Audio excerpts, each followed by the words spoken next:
Should I say something? Yeah, say something. Testing. Okay. 1, 2, 3. Okay, go. Anyway, you can go anytime, I can edit. So, Sumit, how ready is your market to... No, sorry. Am I correct? Yeah. How ready is your market to adopt these changes? So in the Indian context, traditionally what used to happen was that most corporates would only look at portfolio-based solutions. They would only look at how to structure their portfolios better. They would not really focus on the internal work environments. And what happened over a period of time was that a lot of these corporates have driven down densities to as stretched a scenario as possibly they can. And that's the reason what's happening now is that a lot of these corporates have started to evaluate alternate workplace strategies, alternate ways of working, flexible solutions. Is there a better model which can help them overcome the problems they face with densities in India? However, having said that, the situation is very, very nascent at this point in time. You have clearly two sets of clients. A few have started this years back, but otherwise pretty much it's a very nascent or an emerging scenario from an Indian context. So it's still not very evolved here. So what particularly attracts your market to these solutions? In India, like I said, the biggest attraction which any corporate would have for any sort of a real estate solution continues to be costs. It always has and always will be. However, over the last year and a half, 2 years, personally, I've been seeing a lot of corporates who've been focusing on other softer benefits of these workplaces. So they understand that it is not just about costs, it's about being able to generate the right brand recall, it's able to motivate, attract the right sort of talent, it's able to give staff and leaders a choice of working in the right environment. And I think all of that is slowly starting to feed in towards a scenario where increasingly corporates are starting to evaluate not necessarily flexible solutions, but solutions which are more oriented towards a slightly more agile framework, a slightly more flexible option. I think the other biggest factor for the Indian market, which is very, very peculiar to India, not really specific to a lot of other global markets, is that BPOs, ITES companies, KPOs, large captive back offices which constitute a large amount of leasing activity and office space, have started transitioning their working models. So they've actually moved from a waterfall or a process-based delivery model to an agile scrum way of delivery. And what that's doing is that's clearly changing the way they are working. And once that is happening, that is exactly what clients want implemented as part of their work environments as well. And what do you think are the biggest challenges for this change? I think from a challenge standpoint, culture is the biggest constraint in India. So culturally, Indians or staff or leaders or general workers in India are very, very used to their space. There are only a few firms who've been already moving away from that model. They've done it successfully, but I think culture, like in any other market, is going to be a big obstacle. It's very difficult to get a person to change the way they work on a daily basis. One is that. The other mindset issue, or rather obstacle, is how real estate teams are structured in India. There continues to be a deviation in terms of objectives which real estate teams are trying to drive and objectives which business leaders are trying to drive. So till the time these two match, it's very, very difficult to have a common platform. And I think thirdly, the entire element of securing business buy-in. That is by far one of the biggest challenges which any strategy faces. So, no matter what real estate teams try and deliver, what admin teams try and deliver, a lot of times locally businesses are running operations the way they want. So that's the biggest piece which is having an impact, at least from an implementation perspective for these clients, for these strategies. Definitely. You can imagine, which I can't imagine. I thought it was very tough in Singapore. It's tough everywhere. That's the whole. I lost the questions. It's not too bent, right? Is it? I never noticed. No, it's not. When I say bent, I mean I'm not sitting No, in no, a string manner, right? Maybe I pause first, huh? Yeah, okay. We just so we just go with that question and then Yep. we just discuss it. Yep. Okay. So how prevalent is the idea of user experience when you're working with your clients? Start this one with in XXX what we are seeing. In India, and when I say India, I'm looking at most of the major cities in India, which is Gurgaon, NCR, Delhi, Mumbai, Bangalore, Pune. This is where the concentration of maximum amount of office space is today. Some other locations in South as well. Again, I would look at what the scenario was maybe a couple of years prior to this. And user experience primarily was related to what an employee sees and feels when he comes into an office space. It was not necessarily backed up by scientific research. It was not necessarily backed up by an informed design process. So traditionally, a lot of Indian corporates are known to engage designers, and the designer comes and simply plots on whatever business requirements are onto a layout. I think there's been a mindset shift towards how clients have started perceiving user experience as well. It's transitioned from physical elements of workplace towards a lot of softer elements, right? So what are the kind of avenues for collaboration of employees or staff that you've been able to create? Is there a connect with the brand which you're starting to provide the employees? Are they really getting a sense that yes, they are working for this large corporate or a large brand which connects back with them at a personal level as well? So the definition of user experience has transitioned, and so has the process based on which clients are now starting to look at user experience. I think it's now a lot more backed up with scientific research, with strategic recommendations on what spaces need to be provided, why they need to be provided, where it needs to be placed. So it's all about marrying design with strategy thinking and coming up with a workspace which relates back to the user's needs. So yes, there's been a shift in the way user experience was looked at maybe 10 years down the line and what it is now, and I think it's only evolving for the better. With a lot of firms now professionally providing these services in the market, I think it's only going to grow much better as we go along in the future as well.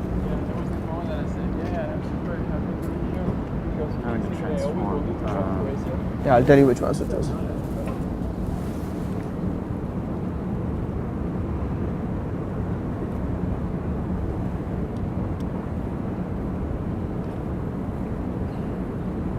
Yep, last one. Why do you think so many organizations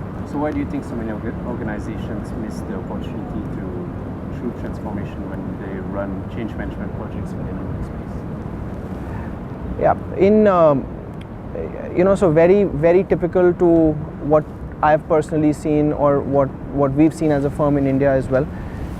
Change management still continues to be associated with physical, locational, functional changes to a workplace. So if you're shifting in a large base of employees from one campus to the other, which is part of a large consolidation initiative, that's change. If you're giving them different kinds of spaces, that's really change. But who is looking at the behavioral aspects? Who is really focusing time on helping staff imbibe the new protocols of work? How they should be really maneuvering around in the new work environment, what training they should get for that. All of these aspects are not really being looked at appropriately as of now. And this is true for some of the largest consolidations which have happened in the Indian market as well. So I think the reasons why transformation is not very, very effective at times are twofold. One, of course, there isn't that kind of change management focus which needs to be related back to the need hierarchy of employees, right? So it's not just about telling them where they are moving and what they'll get. It's also about telling them how are they expected to perform better in that space and how is the messaging structured around that.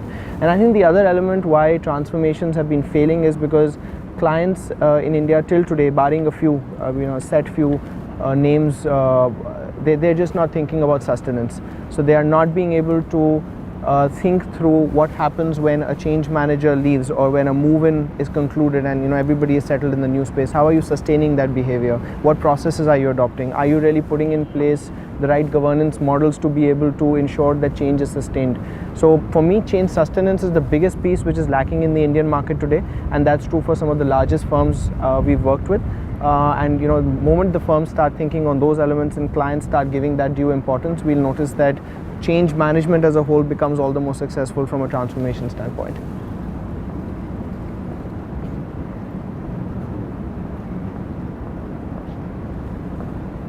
Next piece is agile working. So what clients are you seeing explore agile workspaces? In India, where office leasing has primarily been driven by segments such as banking, financial services, IT, traditionally accounted for significant amount of leasing activity. I think this is where the real mass lies in the context of office space take up, and a lot of these firms are now starting to evaluate variants of flexible working. One of those is agile programming. So a few firms would refer to it as agile scrum, a few would refer to it as agile variants of flexible working. I think these are the segments. So if I was to list the 2 or 3 key segments where I've seen that agile working is being implemented, one would be captive back office setups within the banking sector. There would be core ITES coding operations or KPOs, those sort of elements, that sort of work is also experiencing this form of working. And there's a peculiar reason why all that's happening, right? So it's a little beyond saying that, look, we are getting a set of employees to share desks and that's what you're terming as agile working. It's about the need of transitioning the way staff is working as part of these setups. So there is an increasing need for very intense bursts of collaboration, real-time collaboration, being able to talk to each other a lot more, being able to sit together, discuss, brainstorm, come up with solutions to a problem, and do it in a way which is as seamless as being able to handle up and break up projects into specific areas and address the need. So agile programming is becoming more and more prevalent in setups like these, and I think what's also happening is, if you see workplace designs which are now emerging versus what traditionally those office setups used to be, the design elements are capturing these kind of spaces today. So pretty much, yeah, I would say BFSI, ITES and related segments, these would be the main sectors which are already starting to look at agile working in a big way. Some of them have even implemented it already in the market, and I think that's the way to go. That's going to be more and more prevalent as you go along in India.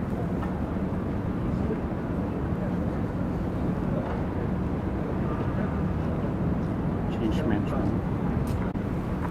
So let's take the case of landowners or developers today, or landlords today in India. Now, unlike corporates, what we've seen, or occupiers rather, where some amount of workplace transformation has been happening, there's been implementation of alternate real estate strategies, all that's been happening, but it's been restricted to the occupier segment. I think the biggest wave of change which we will see in India, maybe I would say, and it is not too far away, it's maybe a year, 2 years down the line, is a realization on behalf of developers, possibly the larger landlords, the larger players in the developer community, where they are increasingly starting to realize that, are these buildings which they've offered in the market, which have been leased out today, are they really relevant and are they future proofed for a scenario which may be 7, 8, 9, 10 years down the line, right? So typically an IT back office setup which would take up large square footage in a building is really going to require open plan spaces, limited columns, and that's the focus of a lot of large corporate office or IT buildings rather, not so much on corporate office. But are these buildings really going to serve the purpose for developers 10 years down the line?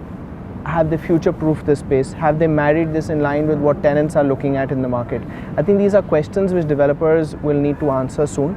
So they really need to look at some informed research to be able to guide the design process of their new buildings. I think it's about user experience, not just from a corporate standpoint as to how they create that internal environment, but it's also what sort of a user experience is the developer community creating in buildings they are developing, right? So is there a larger campus amenity based solution which they're offering today, or is there a solution where they're ensuring that all the circulations right through the person entering the building till the time he gets to his office space is really giving them what they need? Now it could be a mix of support recreational spaces, it could be retail offerings, it could be the campus design, it could be the way the entire development is master planned.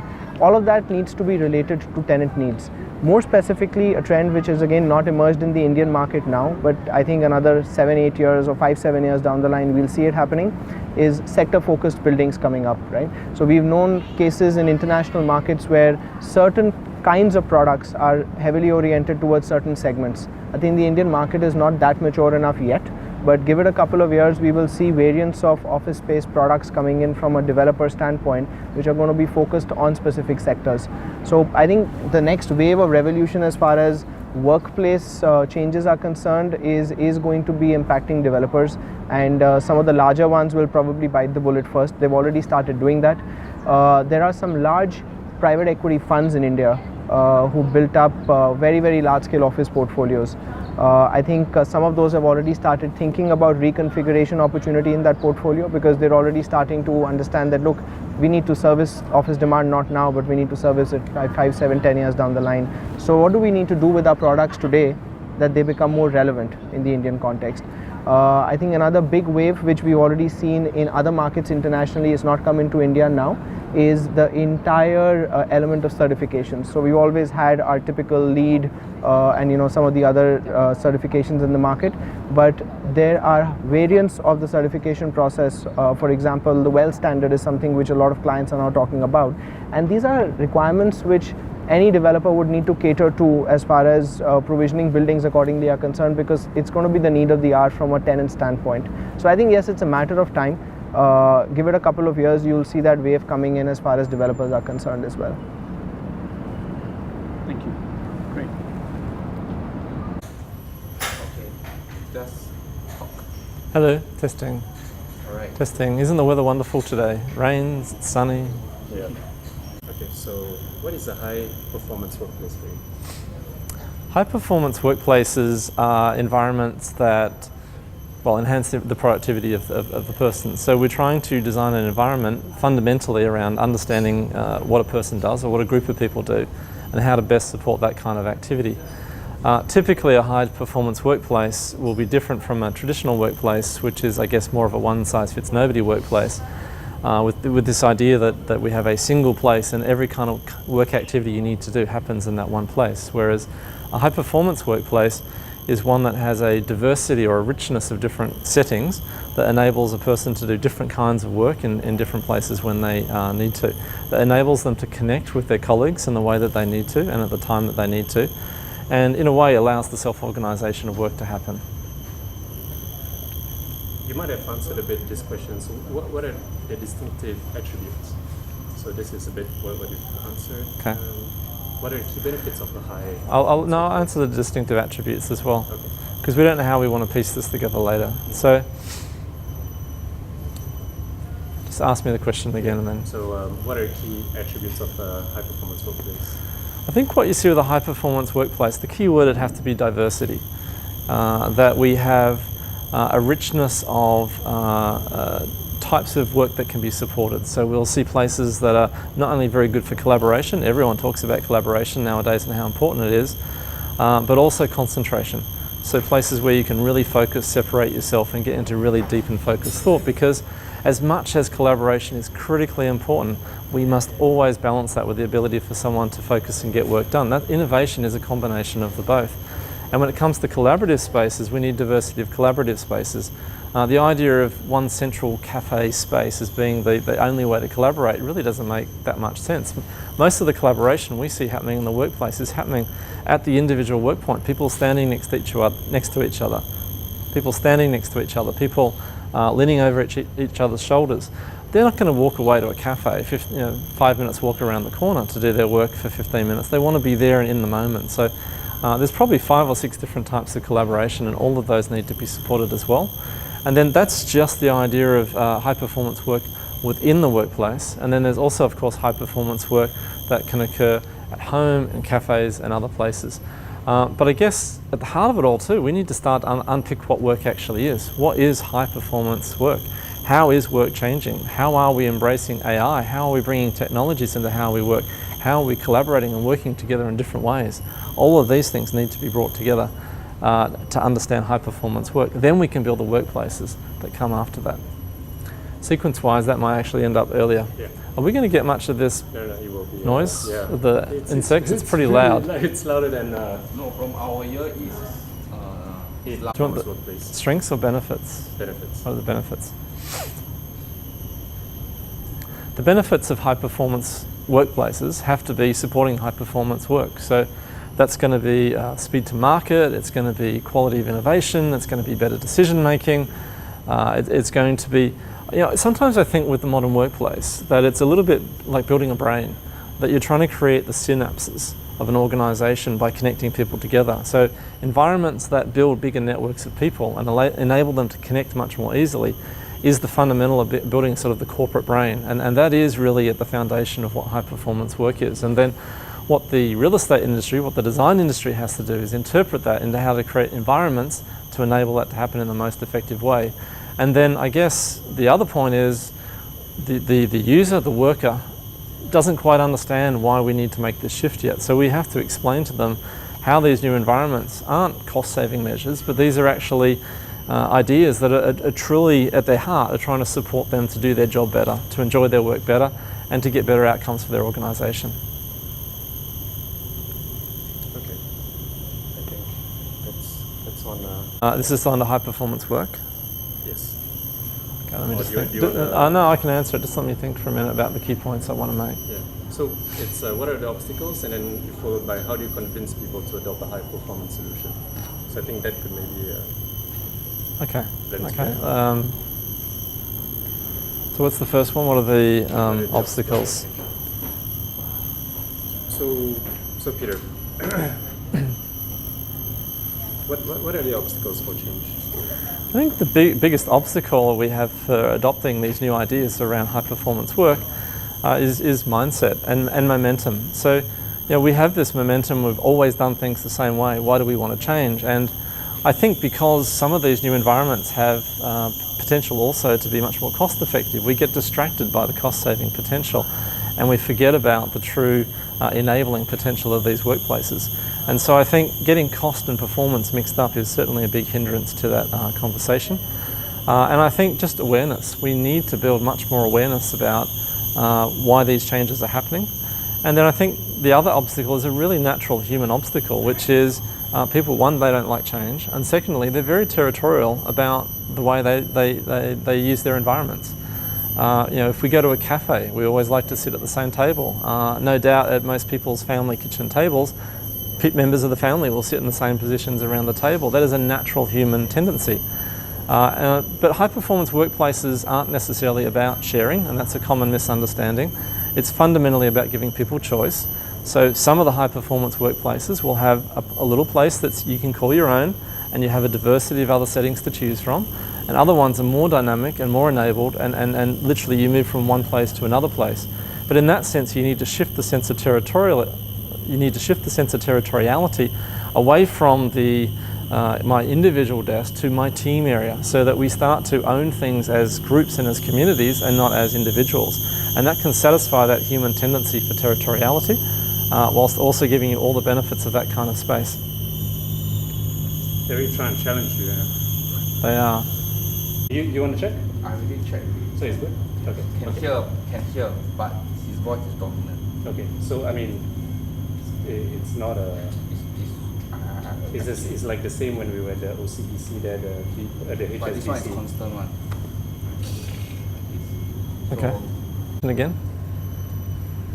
Okay, now that we've talked about the obstacles for change, how do you convince people to adopt a high performance workplace?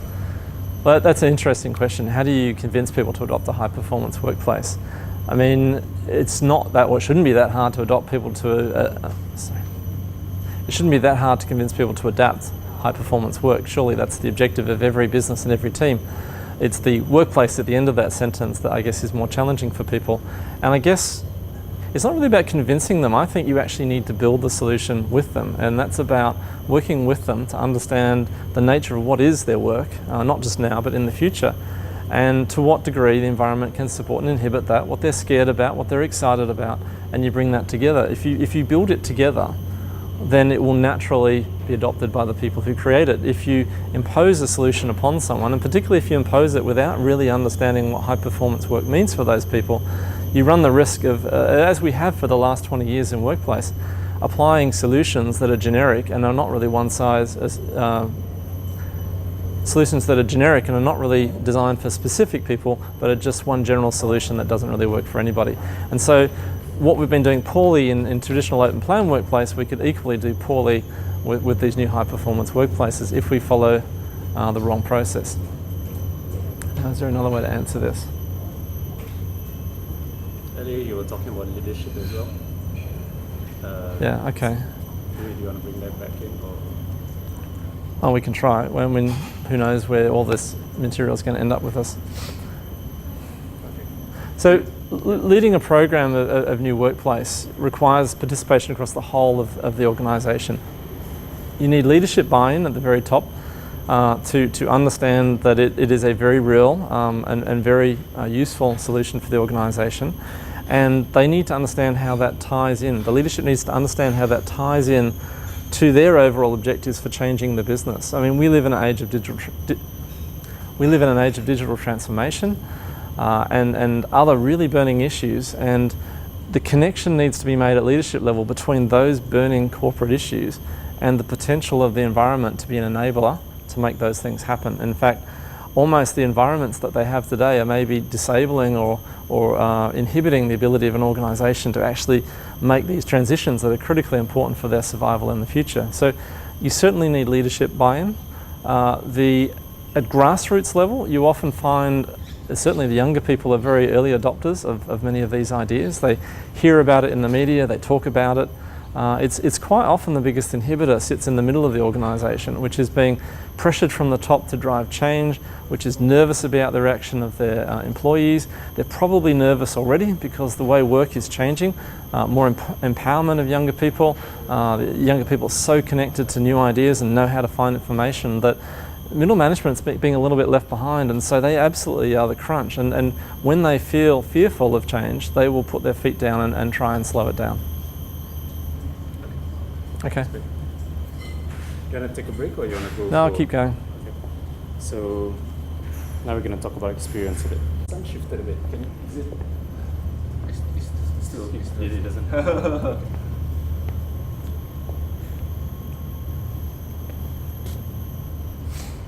So now we're going to talk about experience. Okay. So Peter, how would you describe workplace experience, user experience? Experience is becoming a really important and central part of the economy of the world today. And you can see the shift that we've seen in the way consumers think. Millennials consume experiences now more so than products, or if they're consuming products, they're consuming a product to gain an experience out of that.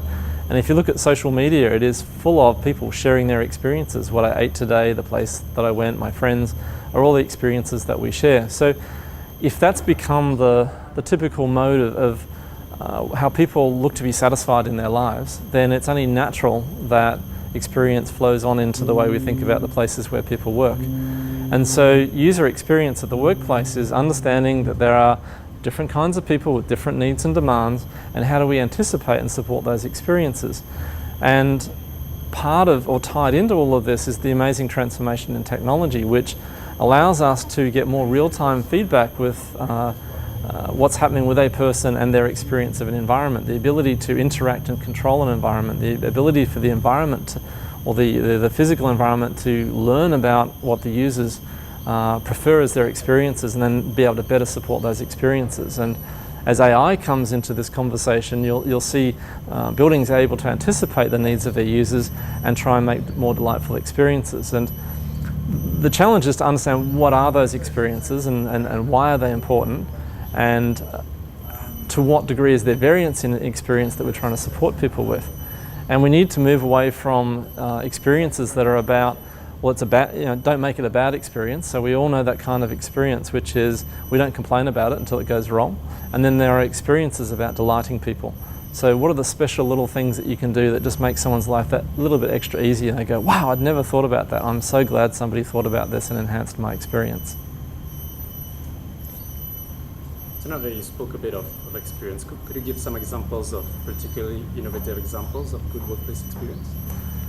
It's hard to find many examples of good workplace experience, to be honest, at the moment. I think probably you're seeing, certainly in some of the tech companies that are investing a lot in food and wellness and other support activities for staff, are certainly supporting experience. But the dynamic between the environment and the person and enhancing that experience is still in its very formative days.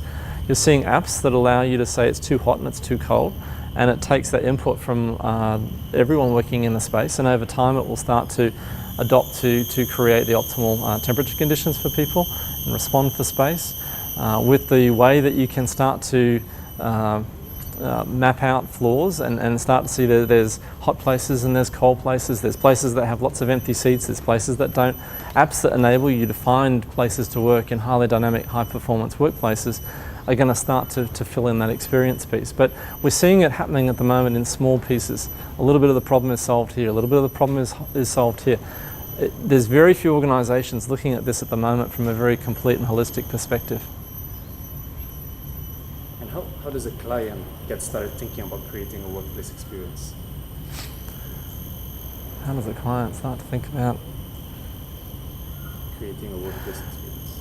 If a client is starting to think that experience is important and thinking about this for their new workplace, they need to, what do they need to do?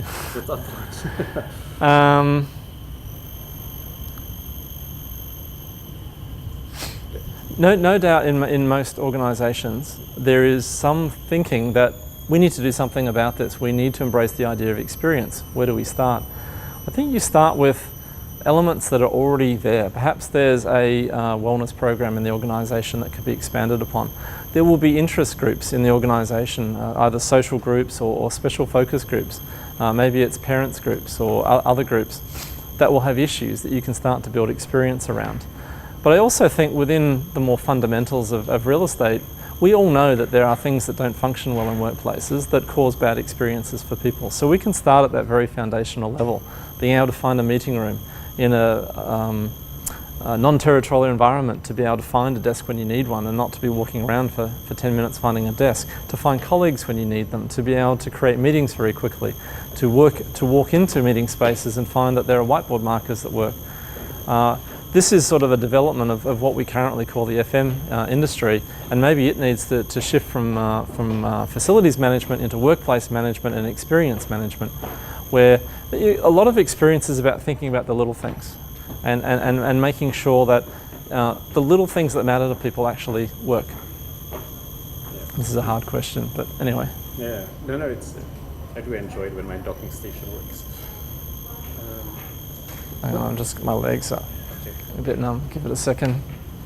So just to think about it. Okay. Okay. Are you ready? Yeah. So Peter, what are the broader benefits of workplace experience for your clients? I think the benefits of experience in the workplace is employee engagement.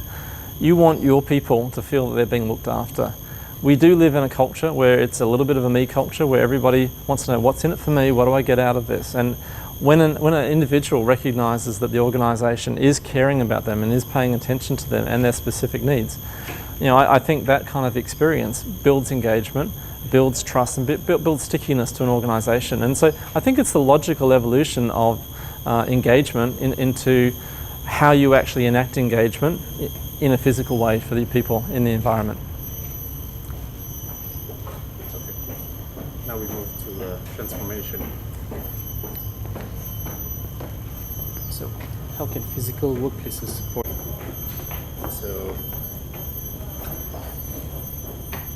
So now we've talked about user experience. So besides that, how can physical workplaces support business transformation? I think the interesting thing about that question, sorry, let me repeat the question back. What was the question? I'll repeat it in my answer. Yeah. How can physical workplaces support business transformation? How can a workplace support business transformation? So when people ask me, how can workplaces support business transformation? No, I don't want to start it that way.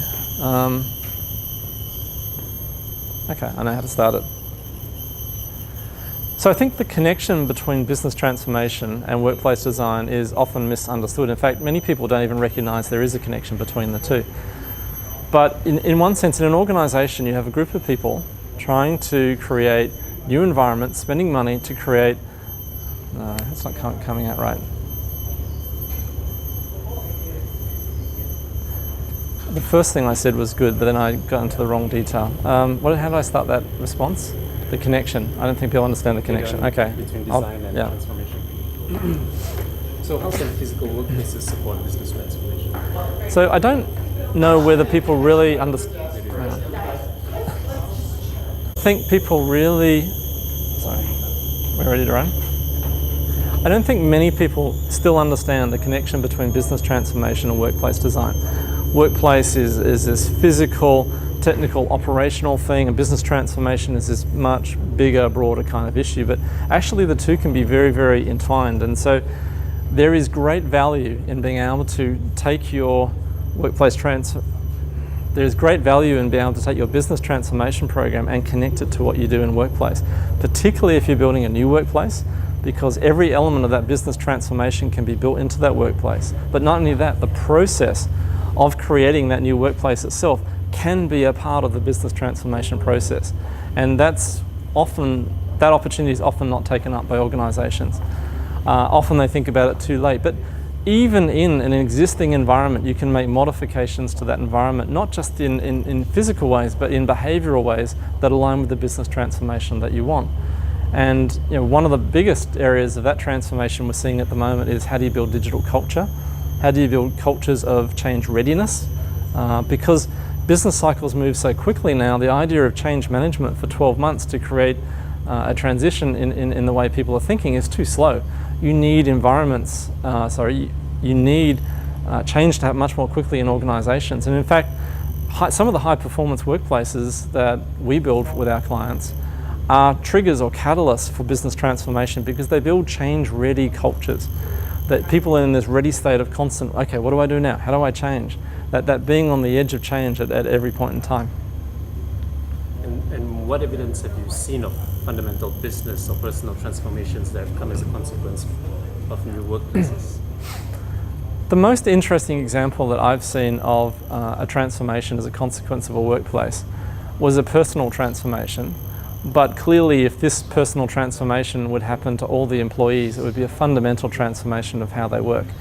And it was a project in China. It was with a resistant leader who was very nervous about moving to a high-performance workplace, an activity-based workplace. And I met with this person 3 weeks after they'd moved into the new environment. And I was nervous because they were an aggressive manager. They managed 120 people in 5 different teams. And they had given me a lot of grief around how they felt this was going to work out, and what they thought would fall short about the new workplace and the problems that they thought that they would have. So it was with great surprise and a little bit of excitement that when I met with this senior manager who had been through this, when I met with the senior manager who had been resistant and cautious about a new workplace, that the first thing that she said to me was, you know what, I've learned how to lead people differently in this workplace. And it surprised me, and I said, go on, I want to hear this story. And so she told a story about, sometimes she would use a space that was like an office, and she would book that for a day, and she would run her direct report meetings for her 5 direct reports. But then sometimes she would go to a smaller, quiet workroom. She could look out the window into the difference, and she could lock herself away from the world. And her people knew not to interrupt her in that space. So she could go to one kind of space and be accessible, another kind of space, and create that personal barrier when she needed that time out. She would sit with her teams sometimes, which enabled her to get a much better dynamic of what was going on with the teams.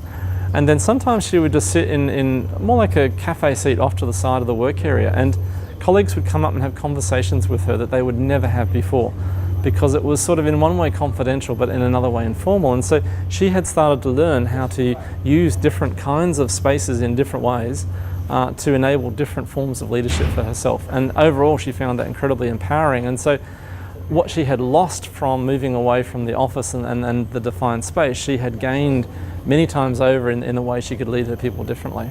And that was a great story.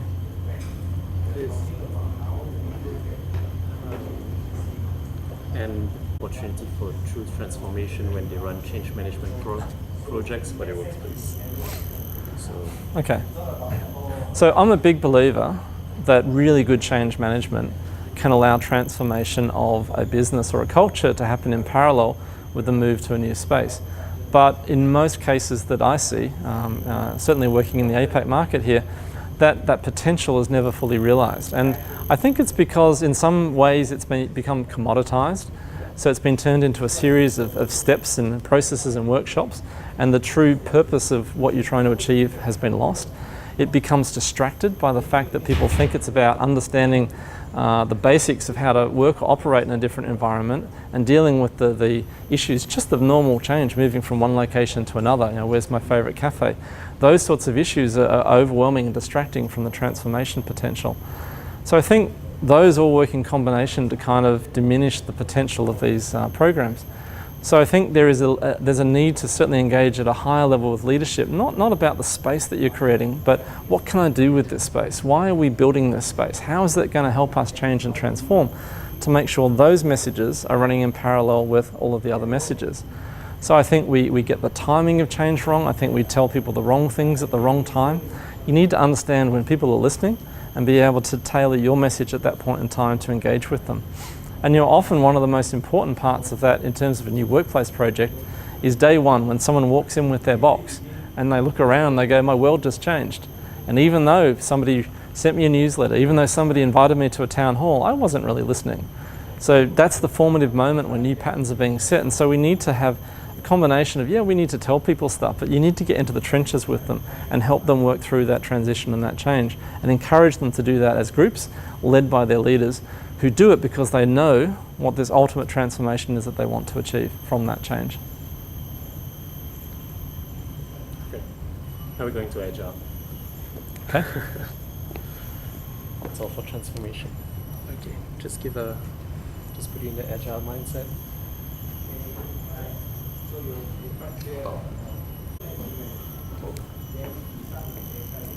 Okay, so Peter, why or how are Agile work processes different from traditional work processes? There's a fundamental shift happening in the way organisations are structured. Big corporations are facing a fierce breed of new competitors. The startup companies, the small big companies, the companies that have very few headcount, high use of technology and artificial intelligence to be able to do very powerful things with small groups of people. Yet big organisations are stuck in these traditional structures and big groups and big teams. And so what you're seeing is organisations starting to say, I'm not going to be one big organisation anymore. I want to be 150 startup companies. I want to take that model of a startup company, I want to bring that into my big organisation. And one thing that sits at the centre of this, or one solution that organisations are running towards at the moment, is the idea of the agile process. The idea of fast sprint activities, lots of people working in parallel on the same activity. Agile process has emerged out of the IT industry with IT programming as a process replacing the traditional waterfall programming. But agile processes as a whole can work across many areas of business, and the idea is you get a group of people together to solve problems, and they're normally problems around the customer.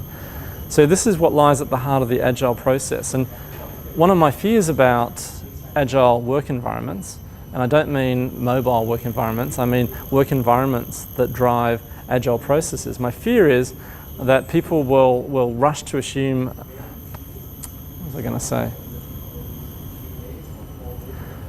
My fear is that people will only superficially understand what the agile processes are. They'll look at one or two attributes of what an agile environment looks like, they'll bung them into the work environment, and then they'll just treat it as a commodity again. But you really need to get to the heart of what agile is and look at the kind of problems being solved, the kind of group dynamics, and then again play out the solution that works for your own organisation in agile space.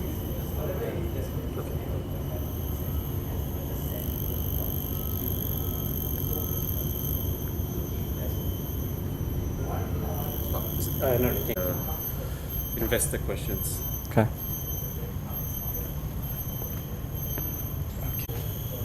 All right, so what's wrong with workplace change management today? I think workplace change management has become commoditized. It's become about, can you sell this solution to these people who don't want this solution? Whereas I think what it needs to be is the enabler of the business outcomes and the personal performance outcomes that you can achieve through space. But I think we get lost in the real estate side, and I think workplace change management is often commissioned through the real estate part of an organisation, and they look at that process through that lens of real estate. And I think it needs to be broader. I think it needs to engage with what the HR and strategic parts of organisations are trying to achieve. So it becomes as much transformational around the outcome of how people perform and interact with each other as it is helping people understand how to adjust to a new work environment. So what needs to change? What needs to change? Yeah. Just from what's wrong to what needs to change that. I think what needs to change, first the most critical thing that needs to change in change management is to recognise that it starts at the very beginning. And so too often in workplace change management, it's brought in as something you do 4 weeks, 8 weeks, 12 weeks before somebody moves. The whole process is actually change management. From the time you have the first conversation with leadership about, hey, we need to create a new environment, it is all change management. So the whole process of delivering a workplace needs to be seen in the context of change management or being a change management process. So every step of the way has a change implication and needs to be understood that way. And that process of making decisions about design are ways of informing, educating and building alignment and excitement about that new outcome that you're trying to achieve. Not just the spatial outcome, but what you're trying to achieve from that workplace outcome.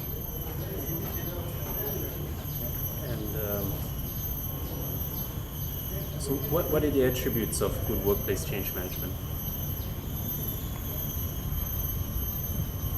And the next question is, what is change management going to look like in the future? Okay. What are the attributes? That's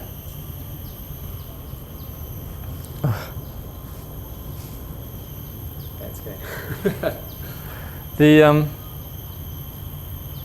I guess the main attribute of good change management is understanding when a person is ready to have the right kind of conversation, to find the right message and the right way to communicate that message to people at different times, and to understand that that changes across the length of a project, and that may vary according to the audience, whether it's senior leadership or other staff. So you cannot have a universal solution that you wash over everyone. You need to have a sense of who your stakeholders are, the issues that you're trying to manage, and very specifically target those. And the sense that, well, we've done this before on another project and it will just work again on this project, we don't need to go back to the beginning, is a big risk. You really need to take every person on this journey. Not the best of answers, but... What is change management going to look like in the future? I think there's real potential to change the way we run workplace change management. I think we have to look at digitization, for example. So the ability to bring apps into it, so a lot of the content is being fed through apps. We know that the audience, a lot of the audience, the young audience, is familiar with getting everything on their phone. And it needs to be in a way that's fun, so we can look at gamification. It needs to be in a way where it's real and ready and at the moment. So maybe I have an AR app on my phone, and I can point my phone at a room, or I can point my phone at a desk, and it will give me ideas about how to use it, or suggestions about behavior, or maybe a location sensor knows that I've moved to a certain place, and a message pops up saying, did you know you were in this environment? Have you thought about how you might use it? I think sometimes change management is about prompting different behaviours, reminding people they can do something in a different way. And that could happen in a really playful and a different kind of way from today. I don't think necessarily that the change of the future is about lots of workshops and town halls. I think there's going to be much more interesting and dynamic ways to interact with people and to create change. Hold on, just bring your napkin. Managers experience. Oh, okay.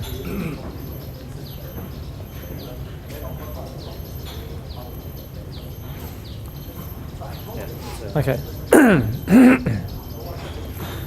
So I think there's a potential to look to see whether there's a connection between change management and user experience, and partly because you need to prepare people for the experience they're going to have for a space. But I think if you think about change management not as the preparation before a move, but once people are in space and are learning how to use a space, I think good change management is part of how you support that experience. Why does this work this way? Why is it different? Having that ability to communicate and satisfy and answer that question on the run with employees will enhance their experience of that space. And so, always looking for ways to suggest about ways that people can improve the way they're using the space or the benefits that the space can give them. I think.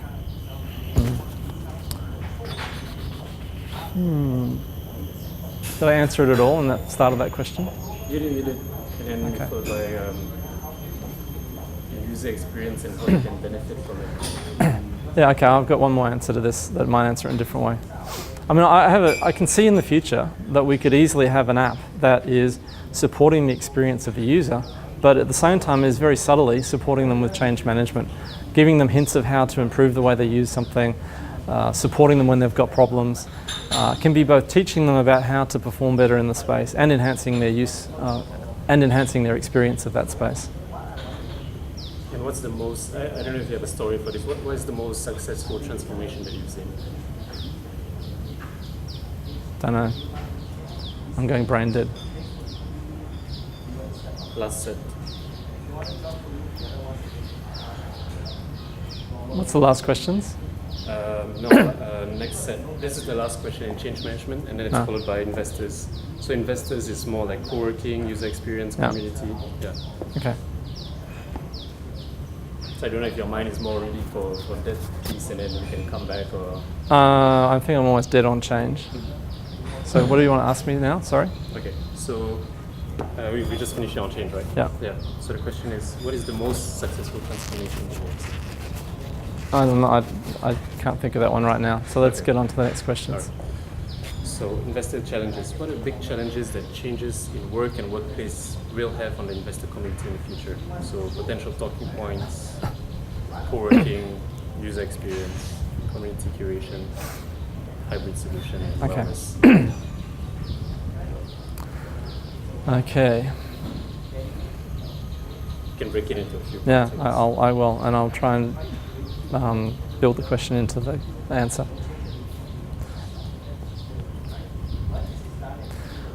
We're going through a really interesting change at the moment with work environments, and we're seeing some really interesting new players come in. So co-working would be one example, and everyone sees it as the new great thing, but actually these kind of environments have been built within corporates for quite some time, the best of the corporates.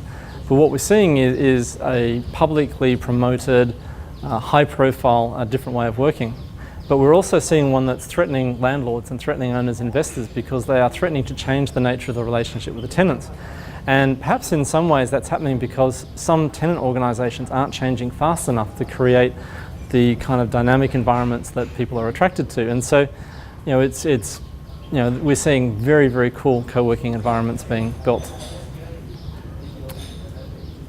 Not quite sure I'm quite hitting the target.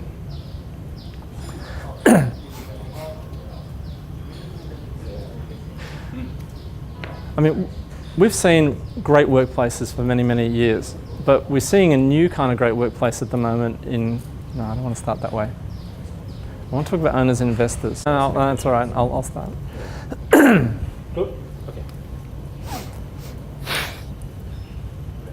So for a long time, I think for a long time we have seen real estate as about a commodity, but we're seeing a shift in our society towards experience. And in the same way, I think we need to think about real estate from an experience perspective. And so that's where I see a lot of the innovation and a lot of the perhaps threatening challenges to the investors of the world are coming from this shift from commodity to experience. And so probably the best example of that are co-working centres that are promising not only a space on the moment, space as a service, but they're promising experience or better experiences. Not just for the smaller and the startups and the incubators of the world, but even engaging with major corporations, making the argument that they can package up as a service the whole great experience of work and workplace into a ready-made different model or different financial transactional model. I'm getting all muddled on that bit. That they can package that up into a complete, that they can offer that as a complete package. So I think, you know, corporates have always I didn't talk about software, did I? No, okay. Okay, so We can piece it back at the start. So I think for a long time, we've seen real estate as being only about commodity and therefore about hardware. Yet we're seeing a shift towards experience, and that's really about the software. And yes, we've seen that in corporate workplace. We've always had an understanding that it's more than just about the physical space, but it's behaviours and the outcomes and the transformations you can achieve through space. But I guess what we're seeing in the broader real estate market is the emergence of providers who have built their business model around experience rather than space. And so co-working is a fundamental part of that. People that are expert in not just creating the space, but delivering an experience, but even understanding that co-working is actually more of a business model than it is actually even a space model. It is about enabling different kinds of people to come together to create new kinds of businesses, or enabling the gig economy people to find peers and partners and people to toss ideas around that they may have ordinarily have when they're inside an organisation and they're missing or lacking when they exist outside the organisation. So anyone who ignores this trend ignores it at their peril, and we're seeing the development and the investment market looking at this very, very closely, and there is a lot of experimentation to work out what's actually happening. But I think what you need to be careful of here is that you don't get over-focused on the nature of flexible space or cool workspaces, but you have to dig deeper. You have to understand the fundamental changes to business models that are happening underneath. So this is about creating great experiences for people. This is about simplifying the process of managing volatile headcounts in organisations. This is about enabling rapid changes to the way people come together and work. There are many, many underlying drivers that we need to understand here. Okay, that's a start. Yeah.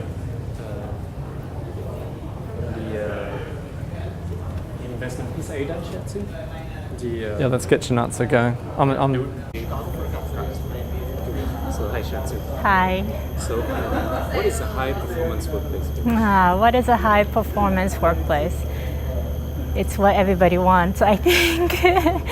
Meaning that it's a place you go and you feel the energy and you know something right is going on, whether that's people who's engaged in their own work, or maybe whether you see scenes of teams that are working together really well.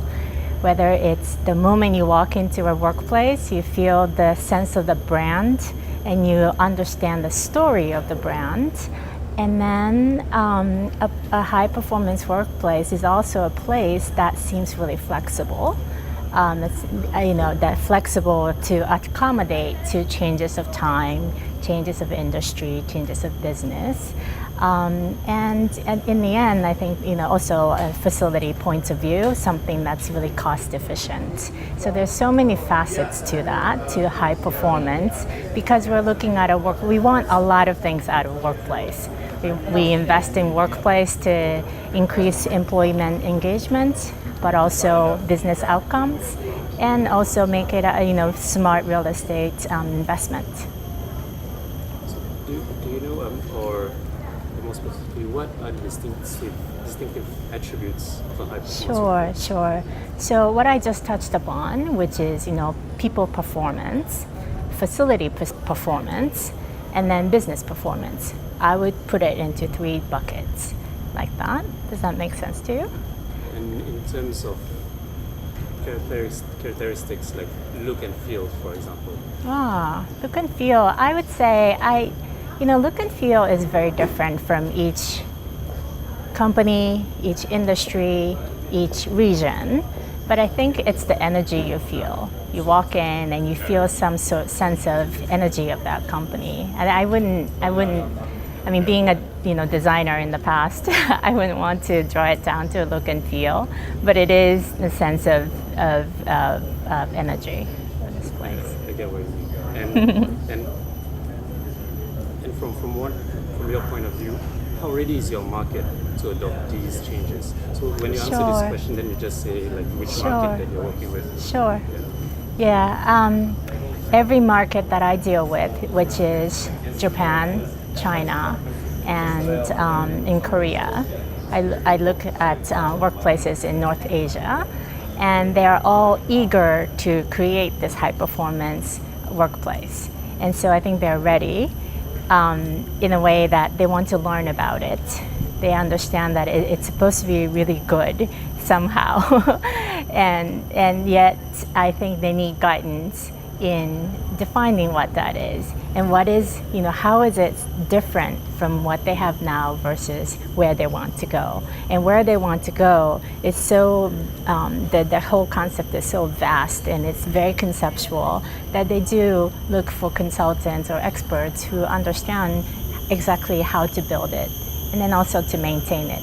Because it's one thing to build a high performance workplace, but the most important thing is to be able to use it and maintain it and make sure that it drives the outcome that you want to drive out of that investment. I understand. So what particularly attracts your market to these solutions? Sure. There are many things that are changing in the industry. For instance, in Japan, we suffer from shortage of best talent, great talent, and just people who are available to work. We suffer from that. So every company is competing with each other to hire new talent, new and great talent, and retain them. That's one condition. The other is that government, Japan is known as being a really hard-working culture, but the government has decided, that's not right. We should live more enriched lives. And in order to do that, let's work out a way to work less hours and have more enriched private life and balance it. But in order to do that, we were working long hours before, well, somehow we're going to have to cover for that work we were doing, right? So it's, whether that's involving getting technology involved to replace the work that people used to do, or just being a little bit smarter about it. So trying to cut down work hours, and then the shortage of labor in Japan is a critical factor in driving this need for a high performance workplace. Now in China and in Korea, it's a little bit different. China, the business is growing so fast, and there, I don't know if you've seen, but the president of China did a 3-hour lecture or presentation about investing into innovation. And I really look forward to China becoming an innovative country with their scale and with their drive to try things. I think it could really soar through the roof. And so I think that is going to motivate the entire landscape of China to learn about high performance workplace. And then lastly, in Korea, it's Korea and Hong Kong, the landscape is a little bit compact, meaning there's few real estate available to good companies. And so, cost and real estate efficiency is definitely one of the issues, key drivers. And what are the biggest misconceptions in your market about high performance workplace?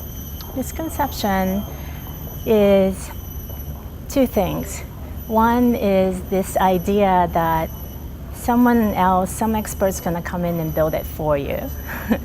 I think it should be the definition of a high performance workplace for company A should be defined by the leadership of that company.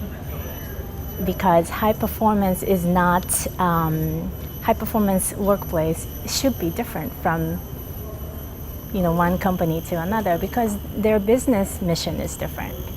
So to link the workplace to business, I think you do need to have executives of the business really get involved with it.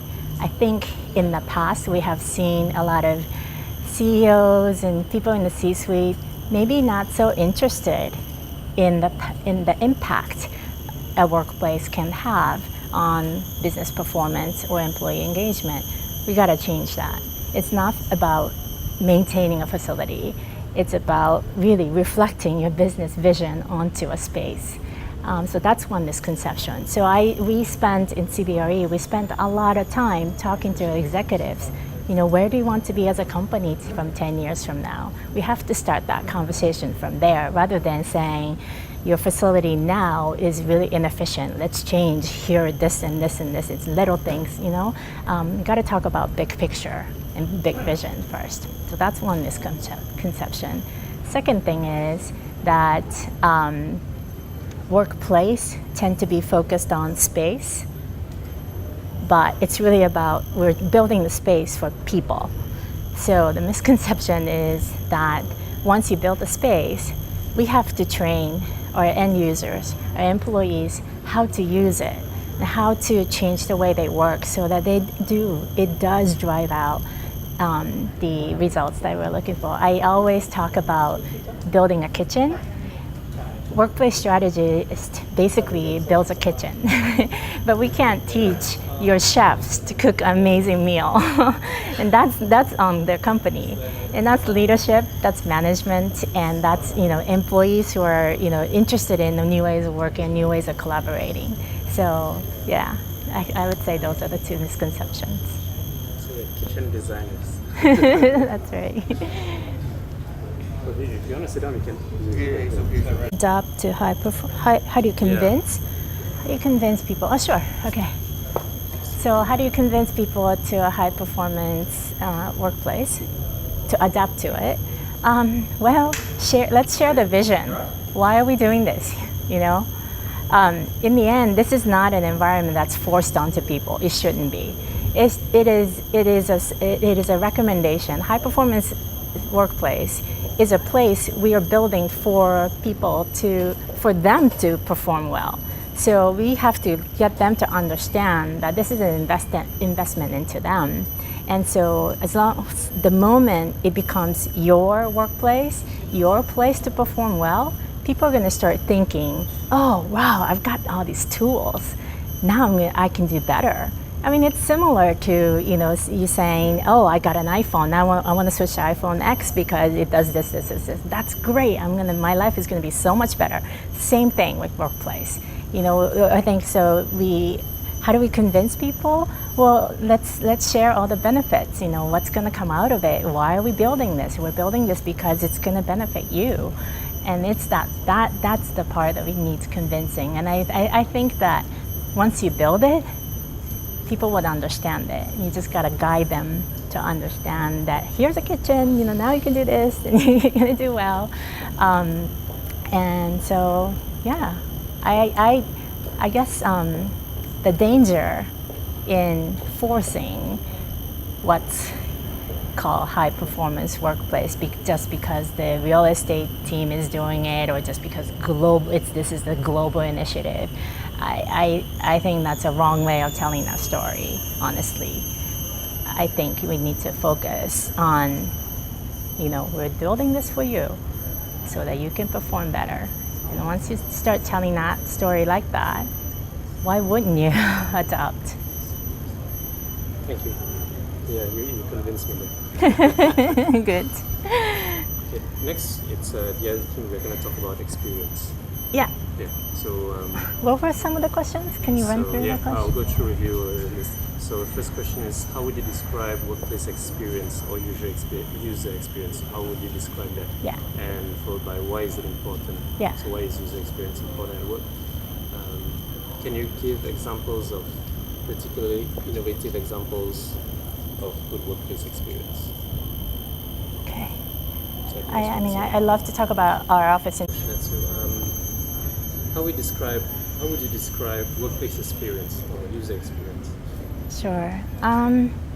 It's a good user experience in the workplace is something that at the end of the day you go home and you want to tell somebody about it.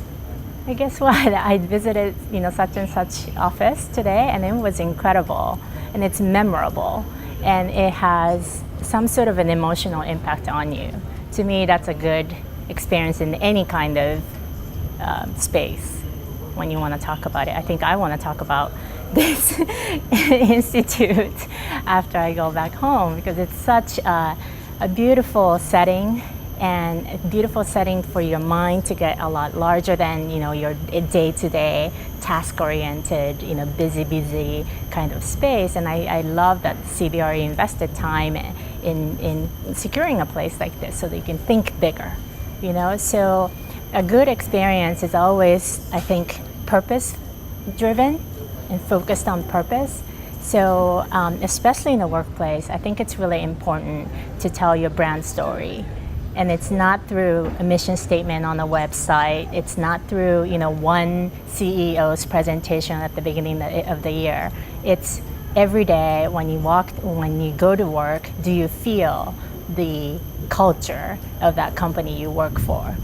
And you can build that into a workplace.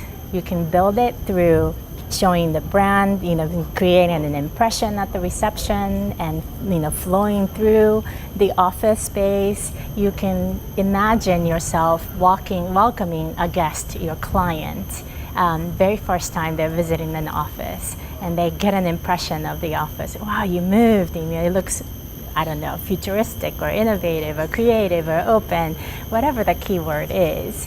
You know, you make an impression. And then you walk them through, you guide them through, and it's basically a flow of moments. You welcoming someone at the reception, and kind of talking about, you know, why you moved and why you changed the workplace, and maybe having, you know, a little bit of coffee or tea in the cafe, and to have a casual conversation, and maybe walking through and showing teams that are collaborating really well. But to me, it's all flows of moments of business scenes. And the better it flows, I think the better the experience is, the better the story. Okay. And I want to try to Example. So we're going to go into why is it important? Oh, why is it important? User experience. Or why is it important? Why is it not important? It's so important. I think it's the most important element in creating a space, especially when we're trying to bring people together into a space to collaborate, to work together. It may not be as important if you're by yourself, at home, and you need to get some tasks done. Maybe not, but we're trying to create workplace that bring people together to work as a team, right? So yes, I would say it's important because we're trying to bring people together, and two, it tells a story. Well, going back to my brand story and the business mission, it is important that it's an experience because and that experience reflects, let's say, your CEO's vision of, who they think their, best employees like. We often do a visioning session with executives of companies, and we say, well, where do you want to be in I don't know, 5 years, 10 years? And we also say, what type of people are you looking for in order to get to where you want to be? And it's about people. We're building workplaces for people, and people need great experiences for them to bring out the best ideas and be collaborative. So it's very important in that it is always not only comfortable but also inspiring and also nurturing to your soul. And so how does a client get started thinking about creating a workplace experience? Sure. Things like this, conversations like this gets pretty academic sometimes, but I always try to bring it down to really simple things. Trying to think of workplace, I try to think about it as building a house.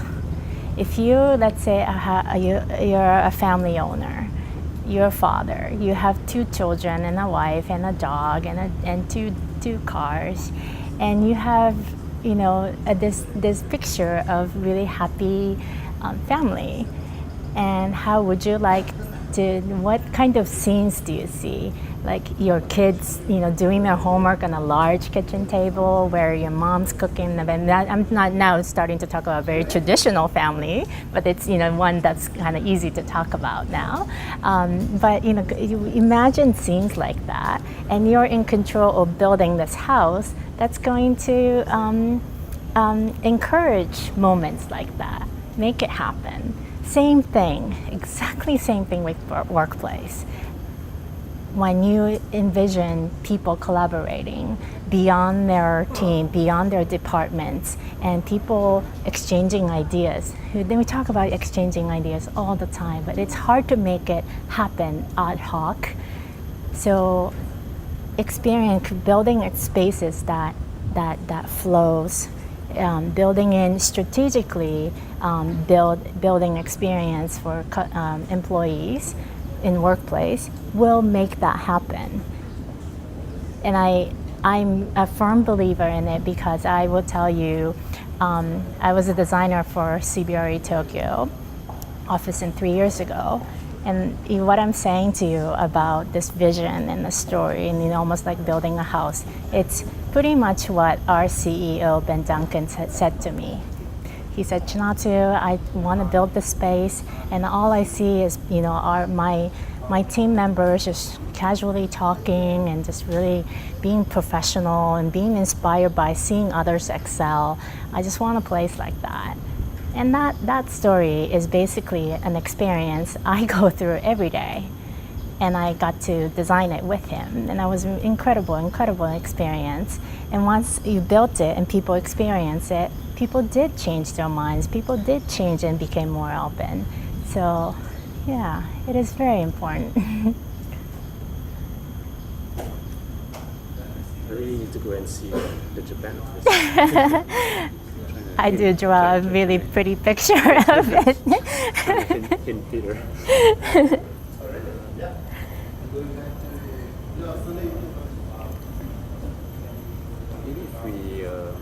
Yeah, there's something wrong with the way the change managers are happening these days, isn't there? I agree with that. And I think it's because change management is currently run like a new set of rules that are being shoved down people's throat. I think that's why. And it doesn't always link back to, again, the business vision, a big picture. What is the culture we're trying to build? And the other thing is because it's change management is not working because it's more about how to use a facility, like going back to the kitchen, how to turn on the fire, how to wash and do the dish, turn on the dish machine, whatever. But it doesn't talk so much about an amazing cuisine you're gonna create. And so, I think a lot of people end up feeling like, okay, suddenly I'm going to be put into a different box. I was in a cubicle, but now suddenly I'm not going to have a cubicle, and yet I have to do the exact same work that I used to do. Well, it's not that.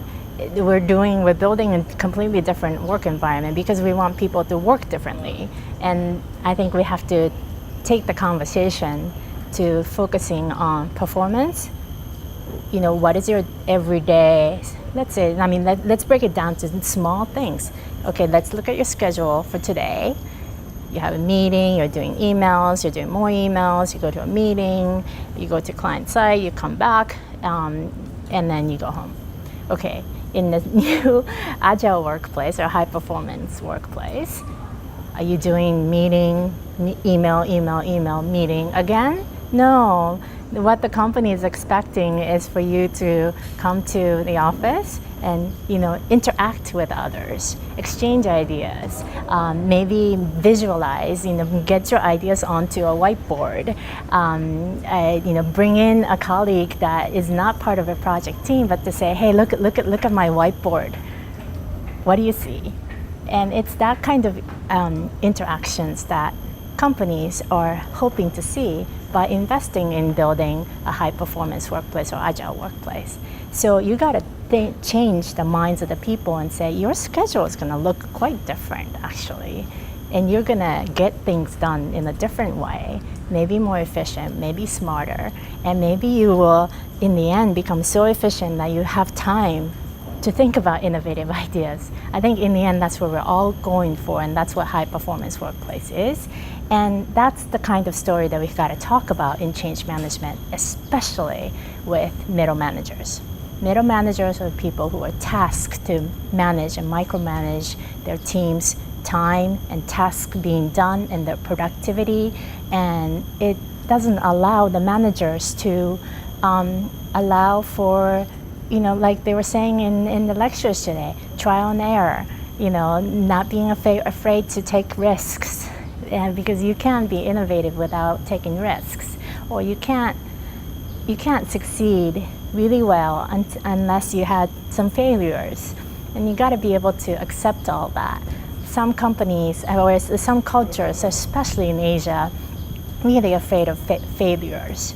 They don't want to fail, so they plan. They have a lot of plans before they act on anything.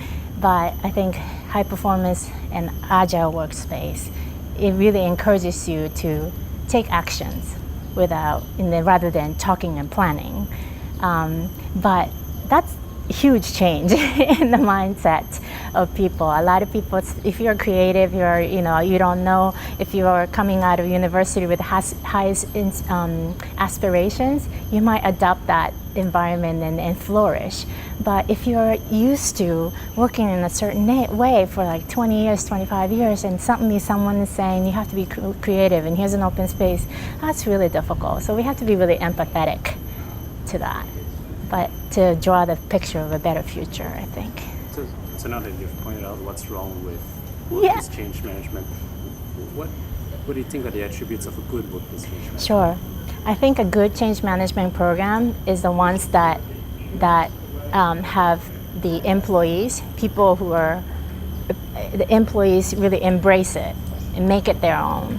And so that it's about them, it's their task. It's not some consultants telling you what to do because there's been a change in the policy. And so I think in a good change management program, you set a framework, but you also have a little bit of freedom of thinking. Say, these are maybe you say we define what the performance outcome is, what we want to aim, but then all the little mini details of management process, of teamwork, of how to communicate, all of that, maybe we let the managers and team leaders discuss and see, what can they do, what would be best for them. And so to me, a good change management process is a lot of dialogue with people who need to lead this change. And I've seen, I've seen change management sessions be really active and really exciting when we continue to ask questions and say, how do you see it? How are you going to do this? How are you going to do this differently? And one really critical part is to let them know that whatever the normal way of doing things, the things that you're doing now, it's going to be difficult to do in a different environment, physical environment, like a high-performance workplace. Let's not think about, I can't do this anymore. It's how can I do this in the new environment? It's that shift, and you got to guide it. And the consultants can guide that shift and ask positive questions. And then people start to think more positively about it.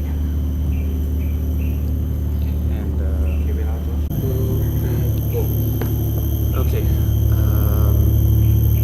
So now that you've talked to us through what you think is the attributes of good workplace change management, what do you think what is change management going to look like in the future? In the future, I hope that change management would be more interactive and more personalized. I hope that, currently we do a lot of town halls and newsletters, and we try to use many devices of communication to reach out to people, but it's often, just information being thrown to them one direction. And I hope that it becomes more and more two-way dialogue, and and also I hope we get to document the entire process in a more storytelling way. Because change is basically a story. You don't just wake up and change, to becoming an agile person if you are not now, or you don't wake up and suddenly have a completely different set of values. It is a process. So I hope we get to monitor it a little bit better, so that it might be more fun. I just thought about it. Go through a change management process, and you have the diary, a record of it, and you look back and you go, oh my God, look at me, the way I was working a year ago, and look how I am now. In a way, it's like I don't know, committing to being healthier, and you keep a record of all the exercise you've done, and you can go, oh my God, I couldn't even run 3 kilometers last year, but look at me now. I hope that it becomes a really inspiring a process for every individual. And I hope that the company can encourage that, because we talk about wellness, we talk about happiness, we talk about engagement, and all of that comes through how much you have grown by working in this company, right? So let's say you join a company today, and then 2 years from now you're going to become an amazing professional.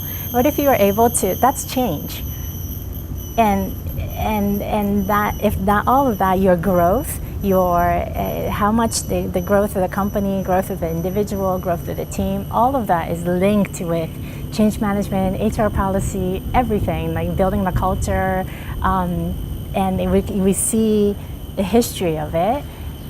You can always look back and go, oh my God, we've improved so much, we've changed so much. So I hope that change management process in the future becomes much more interactive and much more personalized. And while working with all these companies, do you have an example of what is the most successful transformation that you have seen? Sure. I mean, I want to talk about CBRE, but I'm trying to think of it. Let me think about, no. Let me talk about an IT company that we are consulting with today. Oh, also, there's another one, the really good one, Clifford. I'll talk about Clifford Chance. Okay, what is the most successful transformation that you have seen? Sure. I'm starting to see a few really good examples in Japan. I'm sure there are many other examples elsewhere, but the ones that's really immediate to me. One is Clifford Chance. They came to us, to CBRE. They came to us, to the tenant representation team, because they were looking to relocate their office. They were, their office was too tight, they were growing, and they wanted to be in a better location, closer to their client. So in the beginning, when this started, it was a transaction project. And so the tenant rep team, gave them options of buildings, here you can go. Yet it wasn't quite, our client couldn't quite make the decision of where to go. One, because what they wanted was the price point was a little bit higher than what they had budgeted for. So they wanted to go to a little bit better location than their budget allowed. Also, they wanted a space that would allow for more flexibility, and all the flow plates that our team was showing them didn't seem very flexible. So then they brought in our TR transaction team brought us workplace strategy, and we did our search, we did the research, and we did an online survey, and we did an executive visioning session. And what we discovered through that visioning session was really important, in that they had this business mission to be able to provide more cross-border recommendation and solutions. So what that meant was, in Clifford Chance, I mean, it's a company of expert lawyers who are really knowledgeable about Japanese law, lawyers who are knowledgeable about English laws or international laws, but it's completely different expertise. What the clients were looking for advice from all of these expertise. Yet the lawyers were not talking to each other, so it was very siloed. Oh, you need some Japanese insight, we got to talk to this person. You need international insight, you got to talk to that person, right? So, I mean, basically the business was suffering by not being able to provide that solution that clients were looking for. So they had said, well, let's bring all the lawyers out of the office, put them into an open space, and let's have them share knowledge and collaborate and help each other. So it was because of that vision and the business need that all the lawyers were willing to get out of their office, because they were feeling it themselves every day, right? So with that vision and with our change management process of talking about the business outcomes, how are we going to bring solutions now? How are we going to bring integrated solutions? Having dialogues like that, it was great. I mean, lawyers were coming out of their private office and they had to give up all the coats and the fancy amenities. They didn't care, because they knew that they were going to be able to make their clients happy. And so now they have an open space. It's fixed space, so it's not. They're not sharing desks. Everybody has their own desk, but at least they're in an open space and they can see each other and talk to each other. And also they have a common cafe. They have an amazing reception with a cafe connected to it. And it's really, at the end, it really created a more collaborative culture. They did a survey afterwards, and the employee satisfaction increased by 13%, and employees felt that the collaboration was much better. And in the end, because everybody is in an open space, we were able to reduce the overall footage of the space by 30%. And with that, they were able to go to a better building. So it's like, to me, it's like a perfect story of how, having a vision in the workplace and change management, and also having real estate solution all addressed at the same time, and kind of, working through it to bring a really great workplace and change in people. to me, I mean, if you can change the minds of lawyers, I think that's pretty good.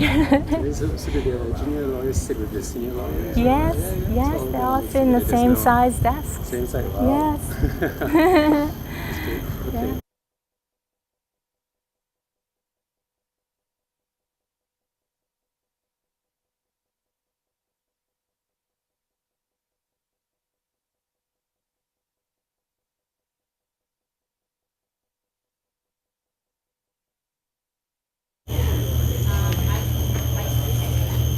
Okay, mic test. 1, 2, 3. Okay, perfect.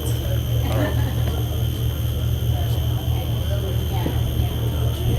What I need to do? Take my gum out. So you're like chewing away at my gum. It's really glamorous. Excuse me. Sorry, we didn't provision for the makeup artist was not in the budget. I'm just like, I know I'm going to do that. I'm going to sit there and chew my gum while I think about it. So the questions are, there's a few themes. There's high performance workplaces, there's experience, there's transform, and there's... We're going to cut it down to this Yeah. and that. We've got high performance workplace. Do you want to talk about user experience? Yeah. Well, that. Yeah, because we're doing user experience tomorrow. 10 minutes. Okay. And when we're I can do change management as well. Change management as well. Yeah, Okay. yeah. And then if we got time, some investor related. But you might talk about wellness on that one. Yeah, Okay. yeah. About healthy offices, yeah. Yeah. Okay, just have a look before I post it. Just go through. We're just going to ask more too. Yeah. Oops, hang on. We've got Sorry. 5 minutes or so. If you have a few favorites.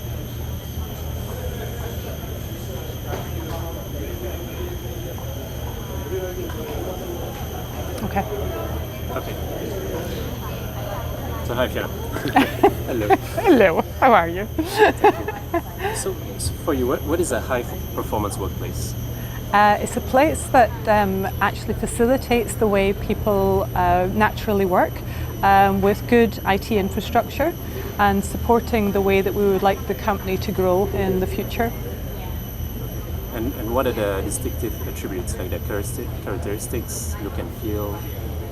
I think there's an aesthetic value, but I think the key part is the functionality and making sure it supports the users, and obviously make sure that it actually is integrated with full technology and supporting the way people work.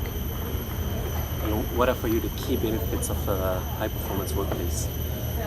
The key benefits are really all companies need to adapt in these ages, so they need to be able to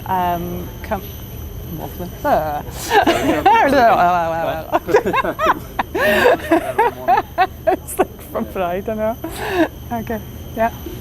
Sorry, ask me the question again. What are the key benefits of high performance workplace? They are great tools for attraction and retention. They make people high performers. They help with productivity. They help reduce some of the financial implications that companies have. So they have multiple benefits. And how ready is your market to adopt these changes? The market is very ready in some ways. Some of the heritage companies obviously find it more difficult, and some of the banking industry with some of the regulatory control have some challenges there as well. But I think if we actually all collaborate together as IT and landlords and occupiers, I think that's where we need to put our heads together to make sure that we've got a good solution for the future. And what are obstacles to change? The obstacles to change are when we try and actually drive the change rather than embrace and help people actually adapt to the new change. It's not something we can enforce, it's not something we run with guidelines, it's a human process. You're doing very well. So Nice short responses. yeah, it's good. So we maybe move on to the transformation piece. So how can physical workplaces support business transformation? How can a physical workspace, so how can a workplace actually support business transformation? The workplace is one of the facilitators, but the facilitator really is the thinking behind it as to how the workplace actually evolves and how the IT supports that as well. So that the key factor really is the human factor and making sure that we understand exactly the way people work and then the IT to make sure that we actually facilitate the way people work and support that, and then the space is the place where the people actually do that. So that's the key element really to making sure the ingredients are right. And why do you think so many organizations, so sorry, I'll go slower for this because it's tough, not tough, but why do you think so many organizations miss the opportunity for true transformation when they run change management projects for their workspace? I think the one thing is we don't think it through enough. We don't actually plan for the change, and I think that's the first element that can go wrong. And we talk about 3 different types of change. We talk about relocational change, which is just moving from one building to another, which is very different from functional change, where people actually have to work in a different way and work with new infrastructure. And then there's transformational change. That's when people actually really think differently and they adopt a new behaviour. And I think that's where we need to be defined in relocational, functional and transformational change, and take people through that journey and not take them too fast. Take them through at their pace and really understand and again humanise the whole process. So that's where we transition to change management. So what do you think is wrong then with workplace change management today? I think again it's just taking away the human factor. We need to make sure that we don't run to guidelines. Sometimes it's very prescriptive. We follow a process rather than actually integrating the whole opportunity into the opportunity with the people. So it's all about making sure that we understand what the challenges are going to be in the future. Again, going back to planning, making sure that we plan for the change, understand the kind of challenges that we may have with IT. IT is obviously a huge facilitator. So we need to just make sure that we actually plan all those aspects before we move to the next stage. And then making sure that we really understand some of the challenges people have and take them through that process there and help them with that transformation of the way that they work in a new way. So what do you think needs to change then? I think we need to stop being so prescriptive. I think we need to actually start thinking about this is just it's a human change. We're going through exponential times, and IT is changing as we speak, and we just need to make sure that we address what people need. Not what the space should be, not what the real estate should be, it's what the people need, and it's these people that actually facilitate the company and the performance and the productivity. I'll just do a check, because the sun is starting to change. So what are the attributes of good workplace change? It's a bit repetitive, right? No, it's good. You're going to edit it in, right? Yeah. So what are the attributes of good workplace change management? When people actually feel that it's not a punitive measure, that it's an opportunity, and they start to work in a different way and think in a different way.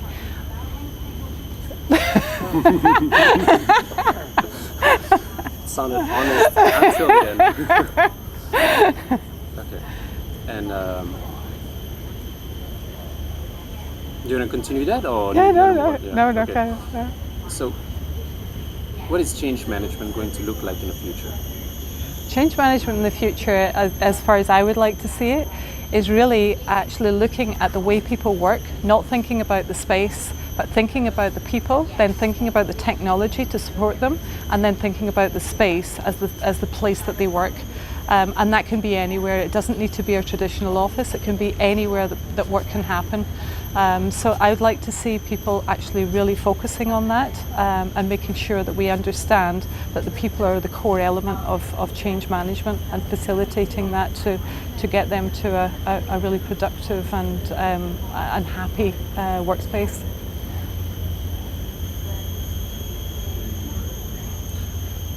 And with tie back to user experience, what's the relationship between change management and user experience? User experience is where we actually talk about measuring the type of experience people have. So we're trying to make an intangible have some sort of meaning and measurement, whereas change management is actually taking people through that process and actually embracing it and taking them to another level. So user experience, I would say, is just the measurement, whereas the actual change management is the embracing the change and making people really go through a journey and change their whole aspect to the way that they work. And what's the most successful transformation that you have seen? An example of a company that you worked with? A recent project or... This is like a good case study. If you can pick a case study and talk it through, it'd be great. Yeah. Project that went really well, or an outcome. I told a story of a single leader who talked about, I've learned how to lead differently in this space. It's the really simple little anecdote. Shinatsu talked about lawyers who were used to an office and now they're all open plan. She gave the Clifford Chance case study. Right. You don't have one, let's just move on. Yeah, no, I can't think. Can I come back to it? Yeah, you can. Okay, so change management, transform and experience. Do the healthy building one. Yeah. So now we talk about investors' challenges. What are investors worried about? So what should they be worried about? What should they be thinking about? And then elaborate on a topic like wellness. Yeah, I think what we need to be doing is we need to be focusing again on the whole people element. It's people are 90% of a business. The real estate is a facilitator to enable them to collectively work together. But it's all about making sure that those offices are healthy, they're inspiring, they're thinking of people's wellness, they're enabled for future growth. And they support the IT infrastructure that needs to take place to allow people to work in a really productive and an inspired way. Is there, so to go towards that, what should an investor think about in terms of enabling, how to put it?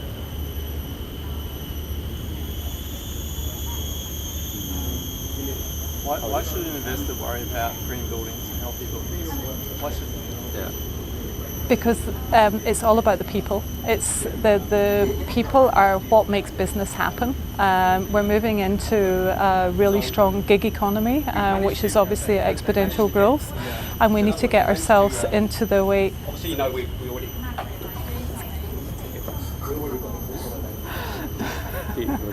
That was good. You can restart. So. You can just. So we're moving into a gig economy. Well, we're in a growing gig economy, which is obviously in massive growth. So we're going to see a huge dispersion of workforce, and the occupiers and owners need to think about how that space is actually going to be effective for them in the future. That's where it's really important that we have healthy offices where we look at the air quality, the water, all the aspects of wellness. To understand how we support people moving into those new facilities. We obviously were working in the advent of co-working spaces as well, where people all come together as a collective. So again, it's really important to understand the parameters and the reasons why companies are choosing these kind of spaces. Do we have a minute or two? Any more questions? No. I think I do it again tomorrow. I'm too tired. All right. So, thank you. Oops, sorry. Don't worry. I've not got any inspiration today. Thanks, Peter. No problem. Thanks, Fiona.